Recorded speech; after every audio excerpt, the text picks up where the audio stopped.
Number 9. I refuse answering any more questions.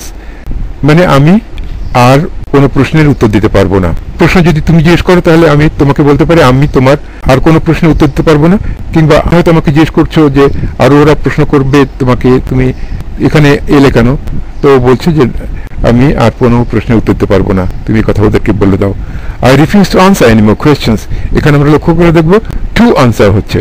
এই বাক্যগুলি যখন আমরা করে ফেলবো তখন একটি জিনিস হবে, আমাদের যে জ্ঞানগুলো আমরা শিখেছি সেই জিনিসগুলো আমরা মাংস রান্না করব, মশলা টসলা দিয়ে দেবো, এবং যে প্রক্রিয়ায় আমরা রান্না করব কিংবা হয়তো মেরিনেট করব, তারপরে আমরা ওভেনে দিব, যেই প্রক্রিয়া মেমোরি ব্যবহার করে মস্তিষ্ক এটিকে কুক করবে, সেই প্রক্রিয়াগুলো আমরা অনেক পরীক্ষা করেছি। আমরা আশা করব যে যে প্রক্রিয়াগুলোতে আমরা কাজ করছি সেটাতে বেশি পরিশ্রম হবে না, সেগুলো আমরা শুধু ড্রিল করে যাব।